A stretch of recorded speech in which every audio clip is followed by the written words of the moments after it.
I believe that Hadlakas Neiros is 4:04 tomorrow. Last week was 4:07. It is I believe it's 4:04. And it's Kedai that by Havdalah, Mitzvah Shabbos, to already know and announce to the family Hadlakas Neiros is going to be Erev Shabbos at such and such time. For our children to see as well that we are thinking in terms already of preparing for Shabbos, it's an important thing as such. Okay.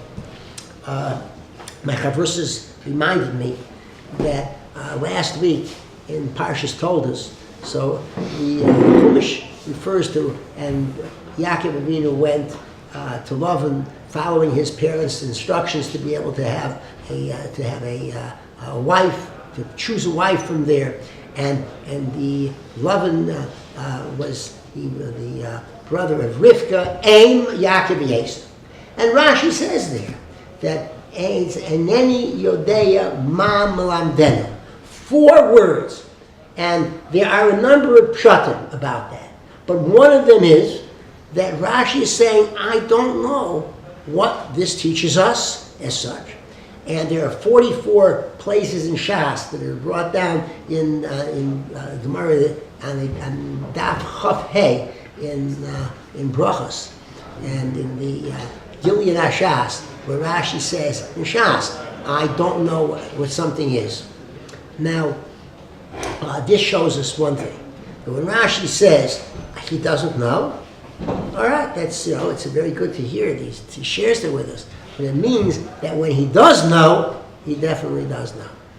And for Rashi, who doesn't even necessarily comment on every pasuk to tell us this, you see the level of integrity and the honesty of the Mesorah that we have, Baruch Hashem. As we've mentioned on other occasions, there are no Santa Clauses in Judaism. We're never going to hear, well, we weren't really serious about this, we did this for a particular reason. Nothing chas v'shalom, nothing like that at all. Okay, let's come back now to Parshas Vayeitzei. Vayidar Yaakov neder lemor, and Yaakov makes a neder to Hashem, and he says, Im yeh Hashem imodi, if Hashem will be with me, v'nosan li lechem lechol beged lobo, he will give me bread to eat and clothes to wear. V'shavti b'sholom avei sofi, I'll go back to my father's house. And Hashem will be my God, etc., etc. So, Meforshim ask, why do we say lechem lechol beged lobosh? We know lechem is to be eating, and we know, of course, that clothes is to wear. So what's the purpose? Just say, v'nasan li lechem, v'nasan li beged. That should be enough. So Rav Zalman Sorotskin has his approach. It's a beautiful approach. And he says, Yaakov Avinu is speaking about health. What good is food if one is too sick to eat the bread, eat the food? What good are clothing if one is too sick to wear it? So Yaakov Avinu is saying, I want to serve you. Please, Hashem, give me health so I should be able to serve you in the best possible way. So Mahalach. And it's a beautiful Mahalach. A person goes, when I visit people in the hospital, often I say, I want to wish you that HaKadosh Baruch Hu should give you lechem lechol beged lobosh. And if it's to some people I don't have to explain, others I do, but the idea is that it's a beautiful wish per se. Now, Yaakov comes to the Be'er, and he sees the Rowan there, he sees the shepherds, and it's midday. And he says to them, Achai, my brothers, why are you at the Be'er now and you're stopping work? You're 9 to 5 people, not 9 to 12. Why are you here now? And they explain to him, no, you don't understand. It's a big rock on top of the Be'er, and we have to all of us have to get together to be able to take it off. We're not wasting time. We're going to go out again. But that's why we're meeting, gathering around this Be'er. Okay. So I was with Moshe Aaron Stern once, and Zecher Tzaddik Livracha, the mashgiach from Chemnitz, who passed away at an untimely period. This is probably about over 50 years ago. And so he said, well, why didn't they tell Yaakov, mind your own business? You didn't pay our salaries. Instead, they're giving him a whole explanation. Why are you doing that? Instead, they should have said, listen, you just walked in here, mind your own business. But they didn't. Why were they so forthcoming with Yaakov? And he said the reason is because he said to them, Achai, my brothers. He immediately opened up a way of speaking to them. He didn't say to them, and criticize to them in a harsh way. But he opened up dialogue in a caring, loving manner. And it made a difference. And he then went on to say that Moshe Aaron Stern once was together with Rav Aryeh Levin. And they were then in Meir Sharon. I guess it was very different in those days because along came a man who was not observant, shirt open, hair showing on his chest, smoking on Shabbos. And so Moshe Aaron Stern said he hoped that Rav Aryeh would say nothing to this man because he said I was taller and Rav Aryeh was much shorter, and if the man would get upset and strike out at us, I'd be the one to take the punch. So he said, I hope he'll say, but Rav Aryeh did say to him, he says, Achi, he says, my brother, he says, don't you realize today is Shabbos? Oh, he didn't ask, don't you? He said, today is Shabbos, and a person is not allowed to smoke. And the man said to him, I'm not Achi, I'm a goy. I'm a non-Jew. I'm not your brother. Whoa. So Rav Aryeh said, no, he says, you are my brother. You're Achi. And the man paused, and he said, no one ever spoke to me this way.